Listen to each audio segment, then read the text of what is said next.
And now I'd like to introduce you to today's featured speaker.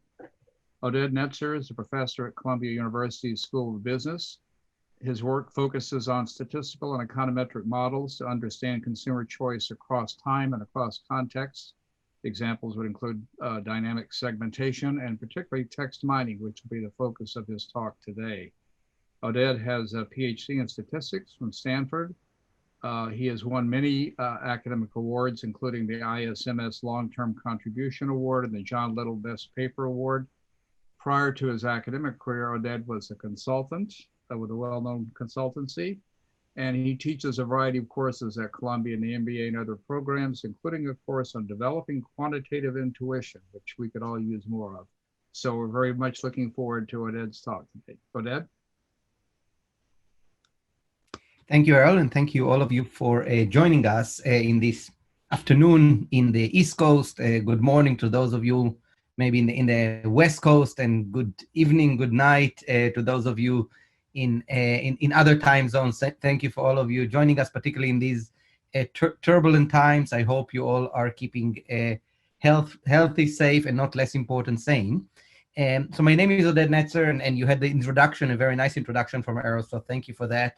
If you want to describe me in one word, that's going to be a nerd. If you want to describe me in 2 words, this is going to be a data nerd. So I'm the type of person that likes to stir data and hope that some insights comes out of it. Sometimes miss stuff in the data, sometimes see stuff that is not there, and hopefully once in a while see stuff that is actually there.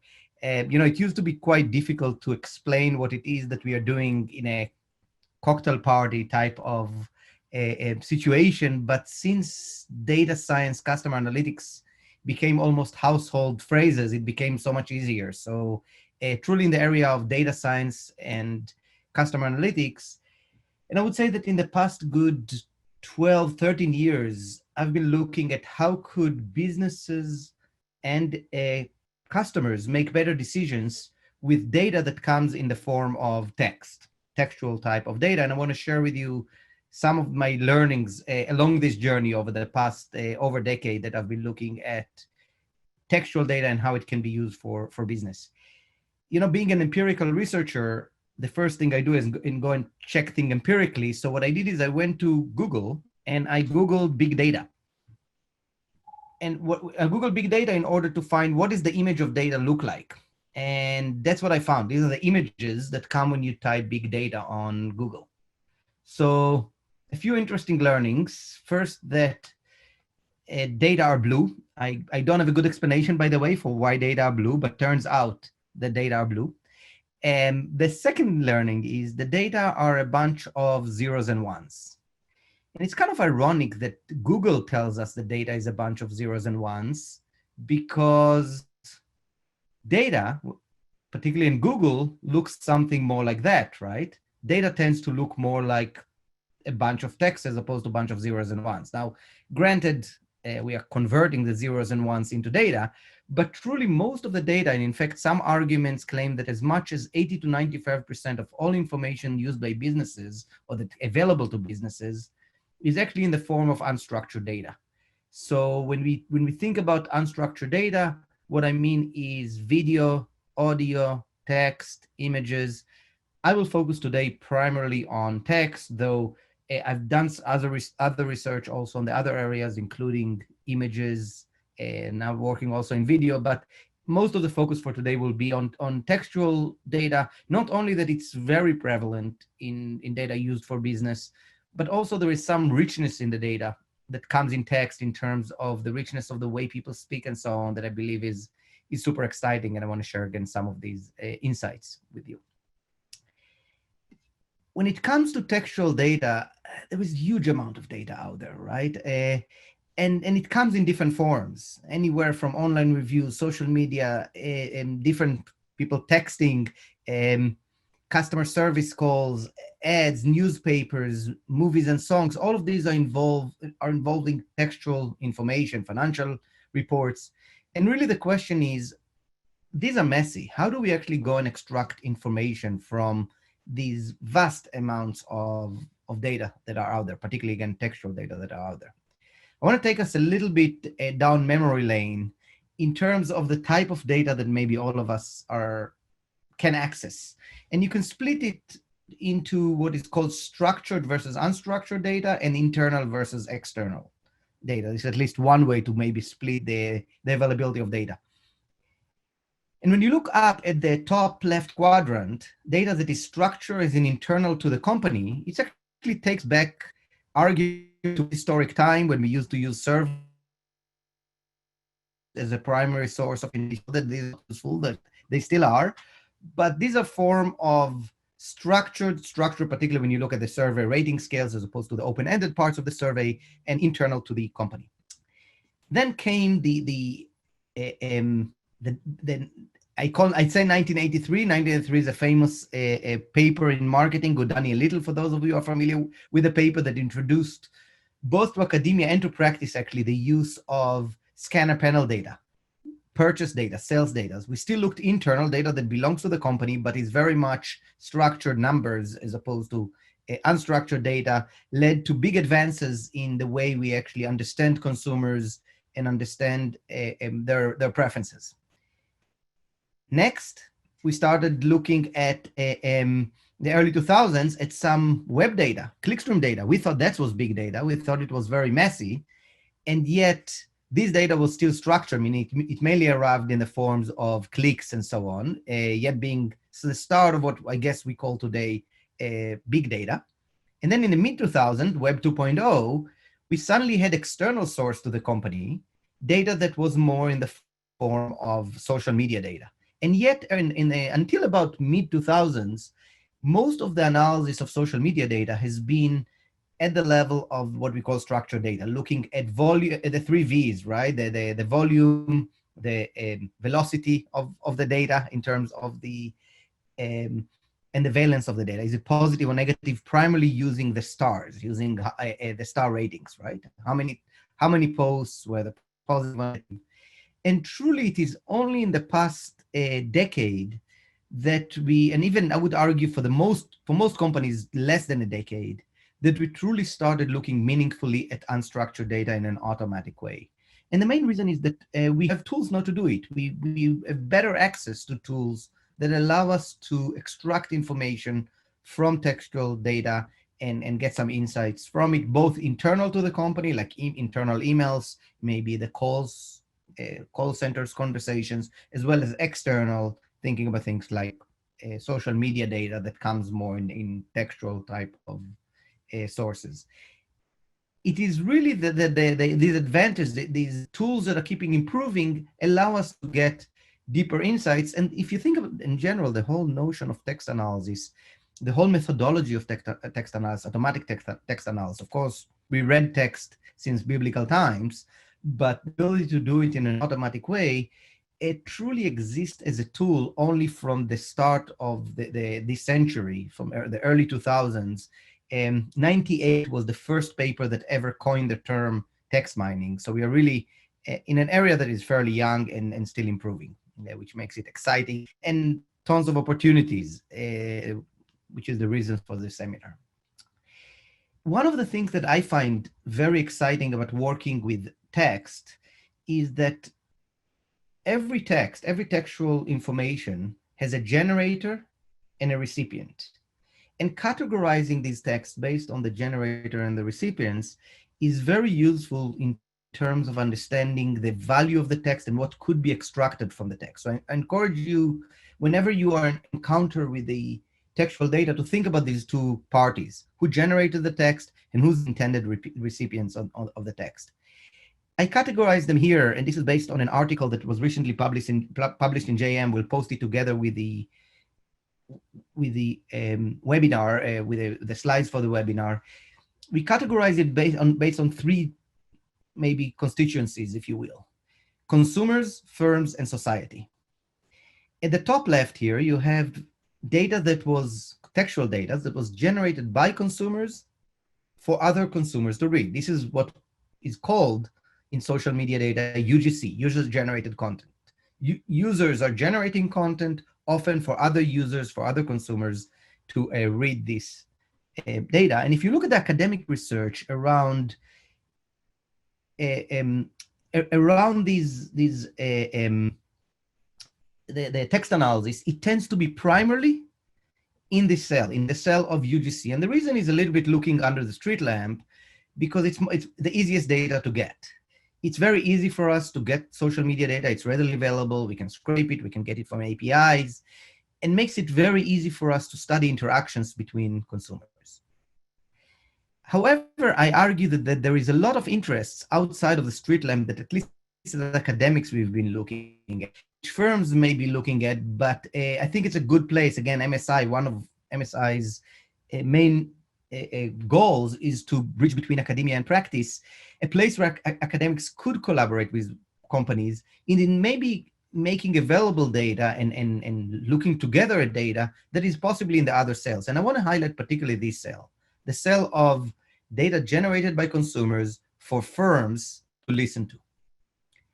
Call centers, chats. To me, this is probably the biggest gap that I see currently, both in academia and in practice when it comes to text analysis. Very few papers that look at it. Even companies are often not analyzing this data. Just to put things in perspective, we are spending as companies, we are spending billions of dollars at sending messages to consumers. And we are careful about the font, we are careful about the background, about the celebrities we choose to appear in these, about the really tiny details of the advertising, the content that we send to consumers. And then the consumers calls us back. And what do we do with this call? We send it offshore and we almost never listen. And I believe this is actually a crime, a crime on our part as companies, as firms, not listening to what customers are saying. We tell the customer that we're actually recording it, but in reality, we are actually recording it mainly for QA, hardly for customer analytics. Text analysis allows us to analyze it in a meaningful way. There are today already tools, and some companies do it. I'm a bit exaggerating that we don't, but to a large extent, we definitely don't do it enough.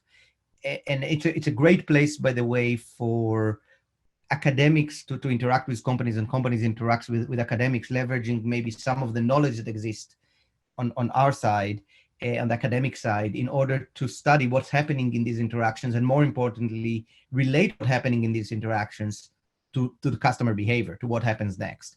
I mean, the customer can mention price, the customer can mention the competitor.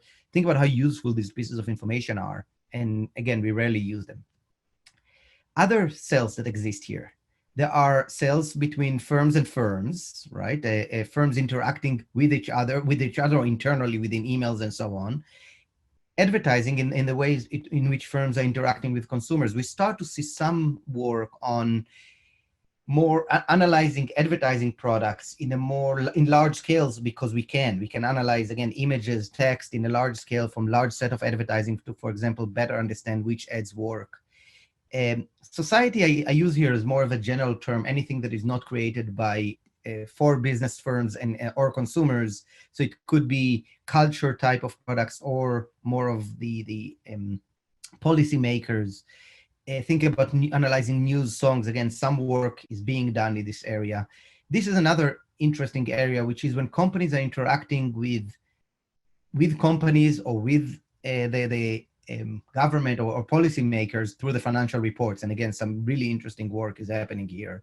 More generally, what I urge all of us is to go outside of the C2C, consumer to consumer, and into the other sales. I see a question around where would electronic medical records fall. It's data from consumers to firms, in this case, firms being the medical or society. So I would say it would put anywhere between, if you call a hospital a firm or society, a highly proprietary data, but would fall probably somewhere here, I would say, in this cell. So again, I encourage us to think within these, who is the generator, who's the recipient, and then thinking about looking outside of maybe our street lamp, under the street lamp, on consumer to consumer data, and try to look at other sources of data. The other way to possibly categorize text data, almost any text data, is into two categories, possibly overlapping categories, by two categories. Does the language reflect something? Is it intended, or the reason why we analyze the data is to reflect something about the writer or about society? Or is the interest in the analysis to understand how did the language affects someone else. And again, I'll go through a few examples later on and show you how different studies could fall in different dimensions. Is the purpose of the analysis to understand how persuasive, for example, the piece of information is on others, or can I just learn something about either the writer or just society at large? For example, if I look at text in order to understand the spread of the pandemic, I use text not in order to understand how it affects others, but rather reflect how did it spread in society, not necessarily of the writer, of the specific writer of the text, but more generally in society. So text affects versus text reflects. This is the article I mentioned before. It's called United the Tribes, using textual data or using text for marketing insights, published in JM in 2020. And in this article, Uniting the Tribes, one of the arguments we made was that one of the unique aspects of text, that when it comes to the academic world, it actually helped uniting us, the different tribes within that, at least within the academic world. Within marketing specifically, we have at least 4 tribes, more than that, but you can argue there are at least 4 tribes that are talking to one another, but text definitely helps. There is more the tribe, maybe, if you will, that come from psychology and builds on the psychological aspects of consumer behavior. What text allows this type of work is to move beyond the lab and onto the wild, and yet studying the why. This type of research is mainly interested in the why, and textual analysis allows that group to go outside of the lab to a much more externally valid, if you will, type of data, and yet still exploring aspects such as why consumers behave the way they do. For more of the quantitative aspects, the customer analytics, if you will, of marketing, obviously this is a trove of a treasure trove. We can find there new sources of data. We have a huge number of predictors for anything we would like to predict. Methodologically, there are all kinds of interesting questions coming with it, because we're talking about thousands of predictors, so lots of interest, obviously, from the more quant types, if you will. For those of us that are dealing more with marketing strategy, again, very useful information in terms of looking at the interaction between firms and consumers and firms and firms. And again, a lot of interesting work is being done in that quadrant. And finally, we have the research within marketing that looks at what we call consumer cultural theory. Think about it as the anthropology, if you will, work of marketeers studying consumers in their own habitat. And the advantage of text there is immense, because this type of research, as anthropologists often do, tend to be small sample size, almost anecdotal in nature, and trying to generalize from anecdotes that we observe from a small sample of consumers. And suddenly we are able to analyze, for example, online communities and quantify some of the things that are very difficult to quantify up to here.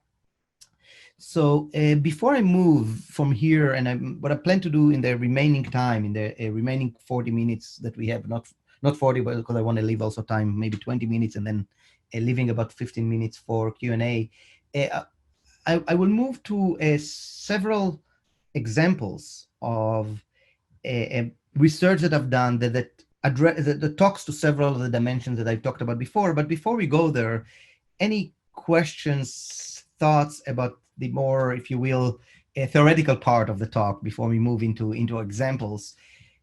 Any thoughts, comments? Let me pause here if you're lost, confused, unsure, unclear, perplexed, any of these.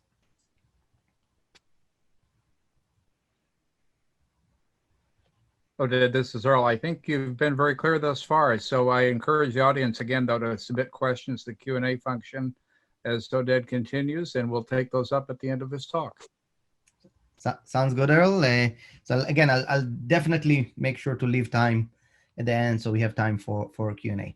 So let's move to a few examples about how can one use research or text analysis to guide both consumers as well as business decisions.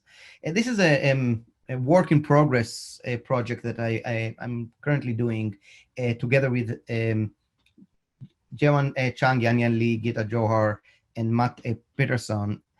And in this work, we're actually bridging if you remember the uniting the tribes, we are bridging the more consumer behavior side with the maybe marketing science or quantitative marketing sides of the field, thinking about motivations. Motivations are soft measures, if you will, right? And if you look at the work that has been done on motivation, it primarily has been in a lab type setting, asking people about the motivation and trying to understand what is the impact of these motivations. What we aim to do in this research is to try and take motivations out there to the wild, and it allows us to do two things. Asking ourselves, can we extract people motivation in the wild, meaning outside of the lab? And more importantly, what is the impact of motivation on consumer behavior measured out there in the wild, meaning in real businesses as opposed to within a lab setting, which also, by the way, allows us to understand not only the short-term, but also the long-term effect of motivation. And specifically what we did is we collaborated with Airbnb. And what Airbnb did is they had the following question coming up on the website when hosts logged in. And the question was fairly simple. In fact, one line, less than barely a line. Why did you start hosting? In other words, what are your motivation to host, or where are your motivation to host? And people just answered whatever they wanted, the textual type of information. We use text mining techniques in order to extract the motivations of why people host in Airbnb. By the way, the main reason why Airbnb was interested in it is that one of the difficulties in these peer-to-peer platforms, in the sharing economy platforms, is that you need to keep both parties engaged. You need hosts that are willing not just to host, but actually keep hosting. Otherwise, supply would be limited. Demand is fairly coming in, of course, because new people are coming into the platform for vacations, but you want those who host to stay on, right? And they wanted to understand, how does motivation relate to, for example, aspects like host retention? Using text analysis, we found that there were actually three main reasons for hosting on Airbnb. The one is obvious, earning cash, right? People do it in order to make money. But there were two other ones. By the way, you could have overlapping motivation. It's not that you had to have only one. But there were two other ones that were, as you can see, and quite consequential in terms of the size of them. Meeting people. Some people do it in order to meet other people, and others do it in order to share the beauty of their house, to share how beautiful their house is. And we then looked at what is the impact of these three motivations that we extracted from the text. We used several text analysis methods to extract these motivations, and ask ourselves, what is the impact on host behavior? By the way, going back to our dimensions, right? Let's think about our 3x3. We have here, data is definitely generated by, or intended is the firm, right? I mean, the firm is understanding motivation. Generating the data, you can argue that because it's peer-to-peer, it's either consumers or firm. I mean, sellers or hosts in this case, you can treat them as businesses or you can treat them as consumers. So it's consumers talking to the firm, informing them about their motivation. In terms of reflect or affects, here the goal is reflect. What does it reflect about the writers of the text? I'm trying to understand what does the text reflect about their motivations? And then when we started relating it to behavior, we found some interesting results, which is that even though Airbnb primarily thinks about this group, cash, and you look at most of the advertising for hosts is, make extra money and so on, it's those with motivations to meet people and share beauty that were likely to open more nights per year. That, interestingly, by the way, the share beauty was the ones who charged the most for their housing. They believe they live in a mansion, and that's why they're sharing the beauty. If you will, endowment effect, possibly some endowment effect here. In fact, we did test, and they do overprice even. We test some optimal pricing, and they do overprice. And even as retention rates goes, the share beauty people were actually the ones with the highest retention rates on the platform. You can see already where I'm heading with this. If I have these three, that means I'm heading towards customer lifetime value. And when we looked at the customer lifetime value of these hosts, we found that the share beauty and meet people actually had higher customer lifetime value than the earn cash motivation people. So it was clear that there is value in targeting, for example, a different group, in thinking about hosts with different motivation from this.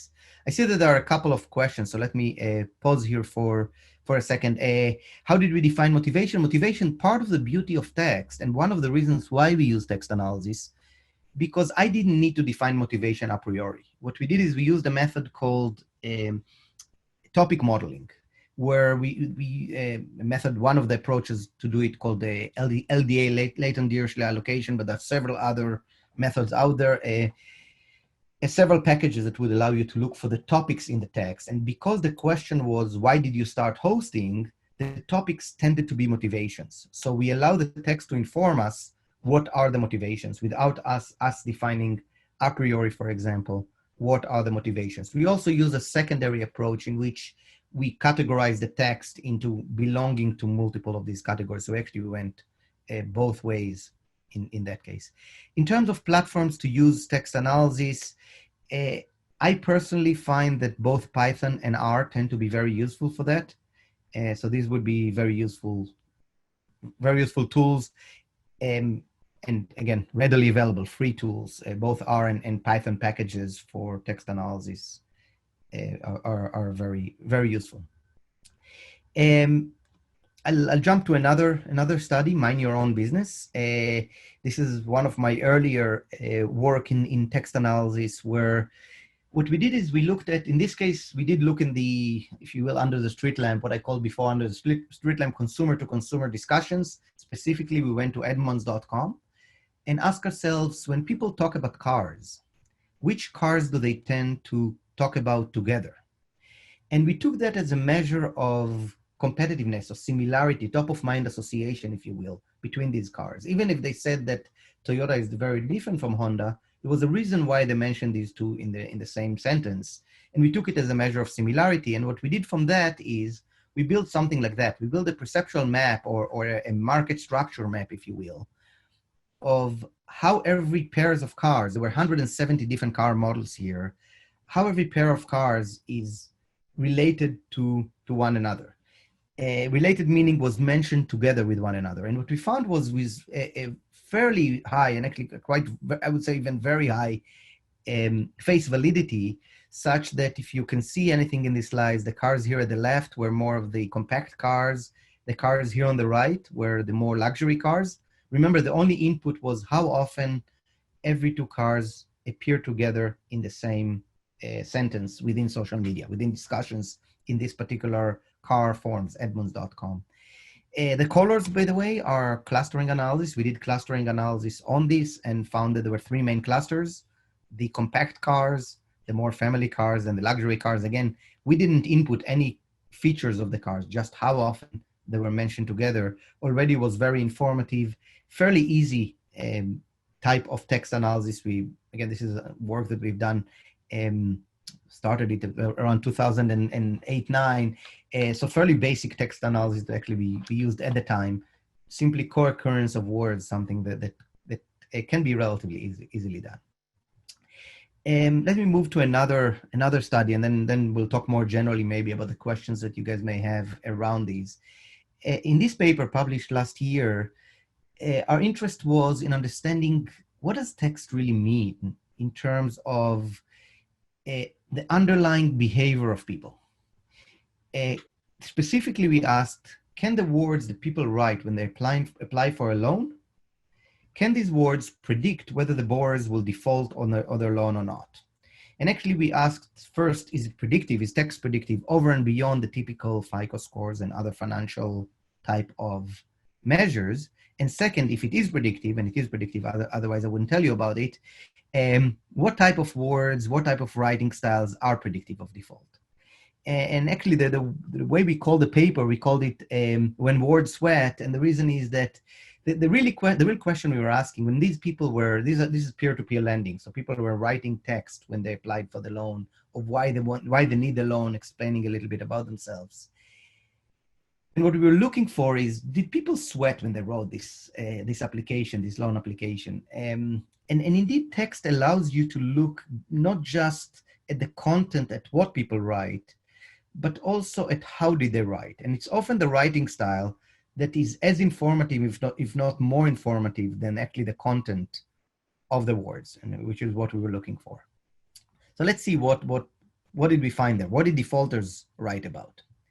So when we look at those who defaulted, the words here, by the way, are words that appeared more frequently in defaulted loan than repaid loan. And the size of the word is how much more frequently it appeared in defaulted loan versus repaid loan. So for example, by the way, few month here was 3.4 times more likely to appear in defaulted loan than repaid.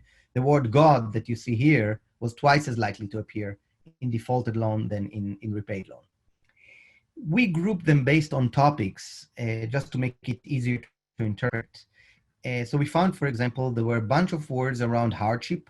These were indeed sad story. Obviously, people asking for loans, payday loans, stress, hard work, telling us about their difficulties.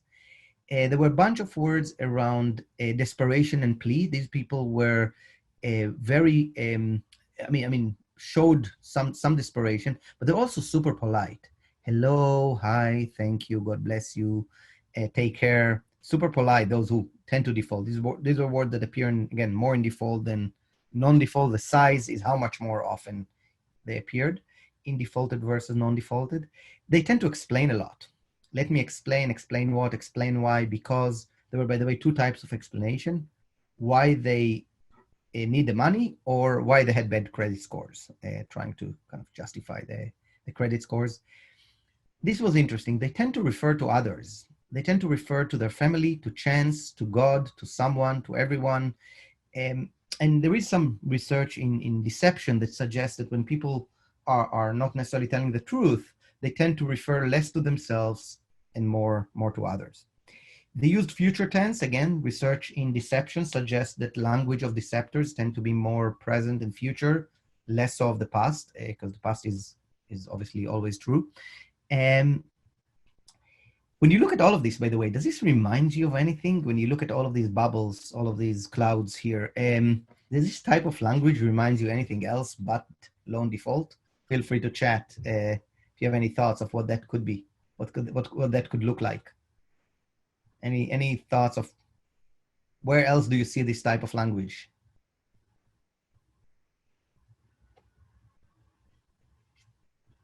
Again, feel free to write in the chat. Church, I see. Beggars. Thank you, Elena and Anne. Email scams for Morton. Electoral promises, yeah, election coming up. College applications. Yeah, the other thing I often banks. The other thing I often see, by the way, when I present it more to professors, is student asking for a grade, right? Professor, hello, God bless you. I really worked hard. This is why I really need this type of this grade. Please help me, and so on and so forth, right? And someone mentioned the email scams, right? This is how the FTC, by the way, I don't know how this is still the official name for it, apparently, called what is called the Nigerian email scam. So-called Nigerian email scam are characterized by convincing sob stories, unfailing polite language, and promises for big payoffs. Think about that as the emails, these email scams, which are so obvious, I guess not to everybody, otherwise they would disappear, are really extreme case of what you see here in the words. These words are maybe more subtle version of these extreme cases of scamming, right? And again, I'm not necessarily suggesting, by the way, that all of these people knew that they are going to default, but it could be that what they are really hiding is more the difficult situation that eventually possibly cause them to default. What did repairs wrote about? They wrote about relative words, which is a sign of complexity and higher education. They wrote about time, but actually both groups wrote about time, but those who repaid wrote about longer time periods, which is a sign of better financial planning. They showed financial literacy. They talked about all kinds of more sophisticated financial type words, which tend to show financial literacy. Lots of research showing that financial literacy is related to better finances, of course. And they talked about the brighter financial future, things like promotions and graduations and university, wedding, arguably brighter financial future, but showed possibly the brighter financial future. We also found that the language of those who defaulted was language that closest to the language of extroverts. There is some research to show that extroverts, because of the frivolous lifestyle, tend to be in financial distress, as well as several aspects of deception. For example, text was longer. When we lie, we tend to speak long. When we know what we are talking about, it tends to be shorter and more concise. By the way, there is one exception to that, and that is dating. Apparently, in dating app is the only place where deceptors tend to talk less, and the reason in the topics they're trying not to talk about. More emotion words, social words, again, more talking about we and family and others, and less about I, and again, more present and future words. By the way, this type of research, again, thinking about our 3x3, right? This was text that was written by, again, from consumers to consumers, but because it is peer-to-peer, arguably it is consumers to also firms, because those who lended the money acted as both consumers and arguably as institutions. And it's definitely text reflects. It reflects about who the person writing and what does it mean about their motivations. In another line of work, I've looked at text more in the notion of, if we are looking at idea generation and we are going to mine thousands and thousands of ideas generated by people, can we actually go and understand which ideas are promising, which ideas are considered by other consumers as being creative and unique? And you can think about idea generation as kind of like cooking. You choose the ingredients and then you mix them together, right? In this at least work, we didn't look at the right side of it. We didn't look at how you mix the words. I'm actually currently looking at the different research of how you mix the word, but more about how you choose the ingredients, how you choose the words, and which words make for good idea, for what is considered to be creative idea. And what we found was that there was a balance between good ideas that were considered as creative. When I say good, I mean creative, were ideas that had good balance between the novel and the familiar. What I mean by that is words that tend to appear together in the language are more familiar. Words that do not appear commonly in the language are more novel. What we found was that creative ideas are not necessarily ideas that have a bunch of words that don't often appear together in the language. These are ideas that have good balance between words that go together and words that do not go together. For example, if I ask you about apps that would help people live healthier life, running, pedometer, shoes, jogging, all of these will be familiar words that tend to go with one another. If I suddenly add to this set of words the word tomato or kitchen, suddenly it's a novel word. And good ideas were ideas that had actually this balance between the novel and familiar. What you see here, if the big network or the network of similarities of words, the red dots were the words in the specific idea, you want to have a good balance, a few words that appear in the center, meaning words that are well connected, and a couple of words that are out there, that makes this idea creative, as opposed to all of the words going to be out there in the novel aspect of the spectrum. In this case, by the way, again, consumers were generating, firms were the ones looking at it, analyzing whether the idea would be creative, even though we did ask consumers to evaluate it. And here it's actually text effect. So what is the effect of the text on the reader? Does the reader think this is a creative idea? So this is an example, if you will, of text effect. In this study, what we did is we asked ourselves, can we study something about society by looking at a text? And specifically, we looked at forums of people talking about drugs, or diseases, not just drugs, but about diseases. And we looked at cases where the FDA have changed the label of the drug. What I mean by change the label of the drug, it added a side effect, what is called adverse drug reaction. This is the formal name, if you will, for side effects. Whether a particular side effect, the drug had a particular side effect that was not reported during the marketing of the drug, and therefore changed the labels on the box for the side effects of the drug. And what we did is we went to social media and asked ourselves, if we look at the comments that people had about these drugs, could we have told you in advance? Meaning, was there abnormal activity around these side effects prior to the FDA putting the side effect, the new a label change on the drug? And the answer was yes. We looked, for example, at the case of statins and cognitive impairment. It's statin class 6. And indeed, just like most of the actual side effects that are reported on the drug, cognitive impairment had equally high type of mentions as a side effects for the drug. And in fact, this happened in 2011 is when the FDA changed the label.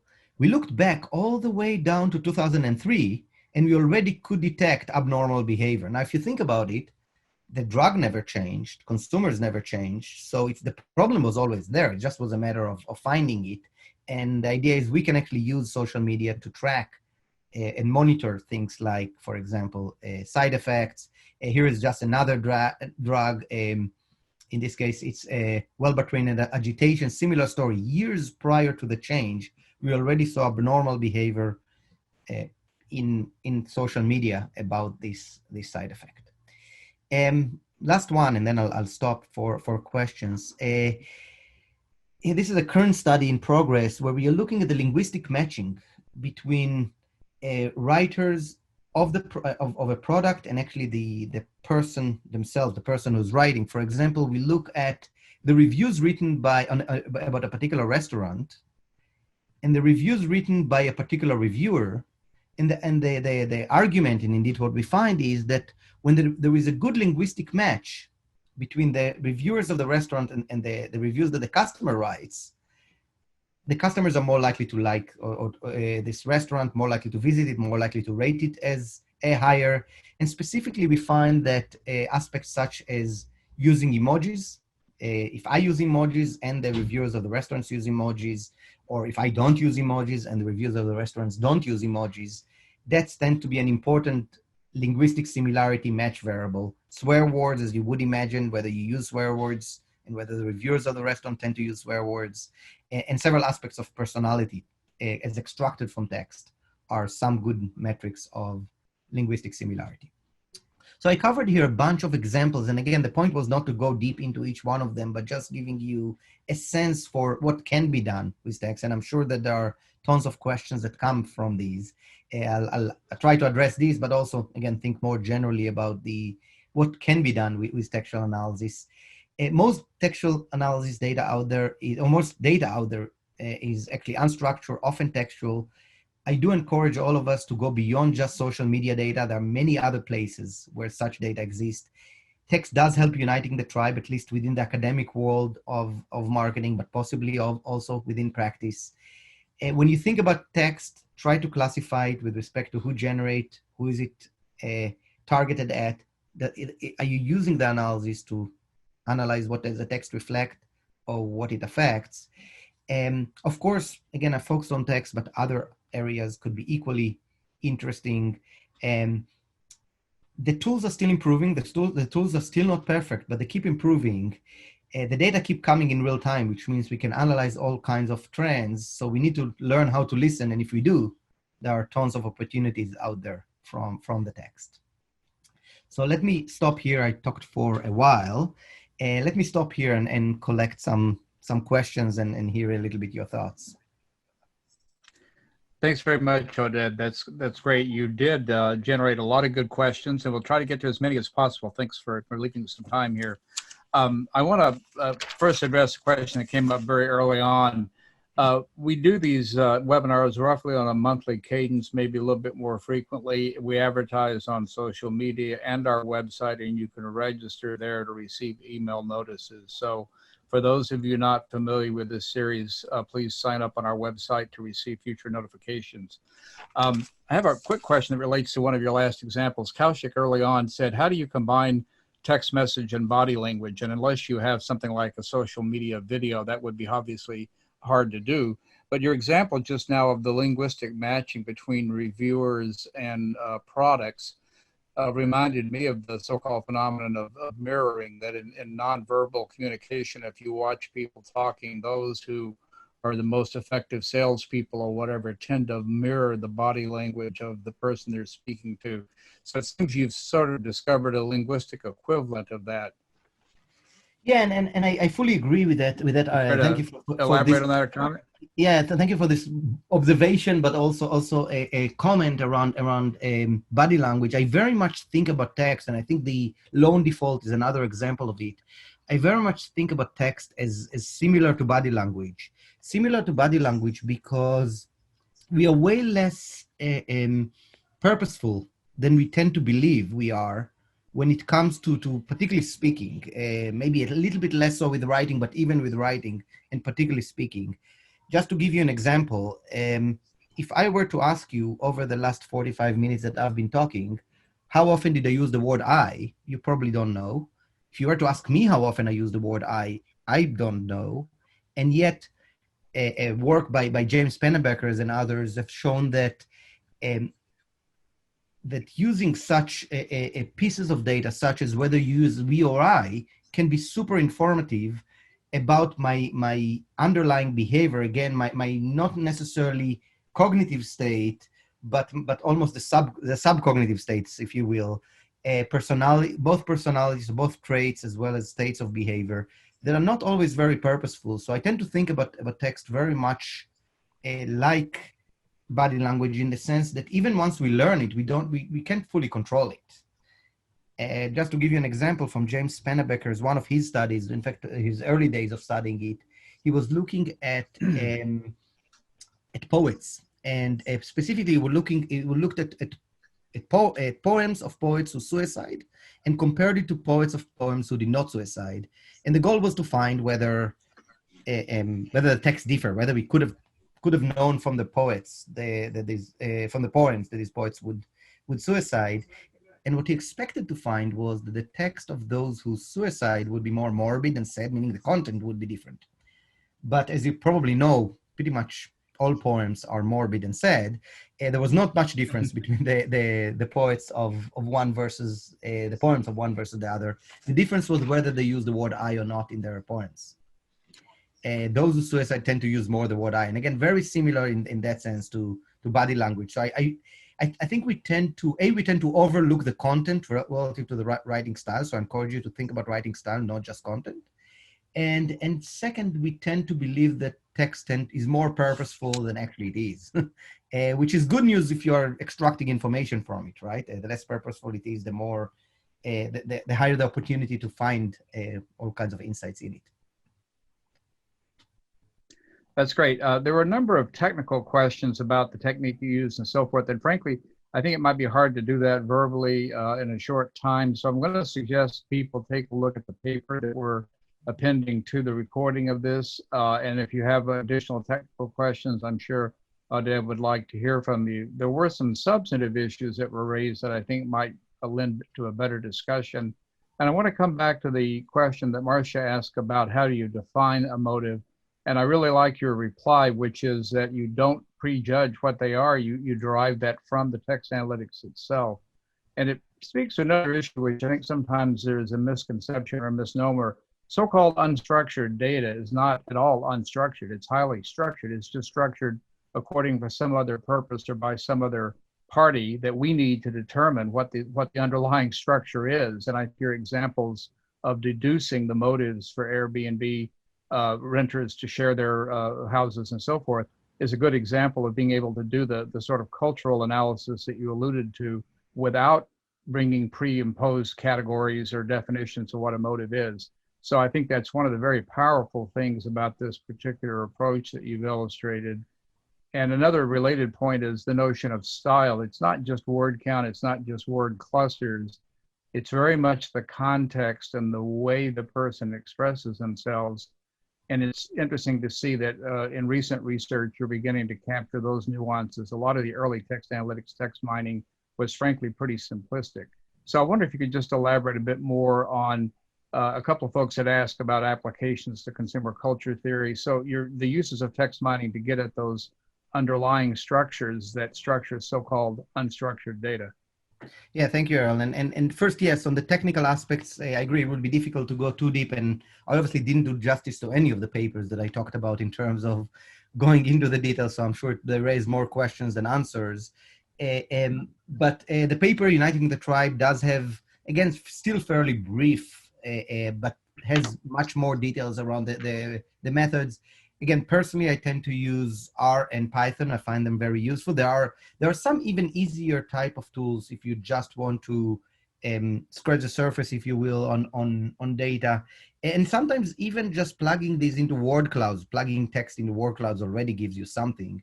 But again, generally R and Python I find to be as useful tools, and pretty much every data scientist coming out of a master's program in data science these days is well versed in these type of methods. So also not that difficult these days to hire or recruit if you need to recruit more of the talent that does it. And definitely if you are within academia studying these is not difficult. Back to the question around the motivation, I think it highlights an important point that there is a little bit of a tendency to use text as kind of exploration. Let's see what the data tells us. And I encourage you to do that, but to do it very carefully. And what we did in the motivations, we did allow the text to for example, using methods like topic modeling, which is a good method to look at what are the main themes, if you will, or topics of the text, one way to do what Errol was talking about. But be aware of just saying, oh, we have all of this text data. Let's see what we can find in this data. Errol mentioned earlier on my course on quantitative intuition. One of the main lessons I have in this course is don't expect the data to provide both the questions and the answers. It is your responsibility to ask the question. And then if you're lucky and the method is good and the data are good, maybe you can get an answer. Same with text analytics. There is a little bit of a tendency to say, it's so exploratory, we can learn so many things. Let's just see what comes up out of the text. Define the question. You don't necessarily need to define all of the motivations. You can start with maybe good 4 or 5 that you know a priori and allow yourself to find a few new ones. But don't go fully open-ended, because I've done, this is one of the advice that I provide with a lot of sweat and tears in my earlier days in text analytics, where I kind of looked for the words that are most commonly out there in the text, and that's rarely leads to something useful. So define a question and then look for the answer in the text. I think that's a great cautionary note. I want to combine a couple of questions that relate to sort of what are some of the business outcomes that depend on this type of analysis. And Rebecca asked a question related to your example of credit scoring and who would default on a loan. You said that it was better than FICO scores at predicting default. How much better? And is there a kind of a threshold that business people need to see, you know, how much better is the better mousetrap for me to adopt a new way of doing things? And Anne had a related question, which is what dependent variables besides sales have you seen that are interested in these analysis? In other words, you're mapping your text analysis from social media or other sources onto some outcome. What are some of the other outcomes beyond sales that are important dependent variables in these models? Yeah, I think that actually both questions are great. So first of all, for the text, the improvement in predictability was 3%. The improvement in kind of the back of the envelope of default actually was as much as 10%. So it was actually managerially relevant. In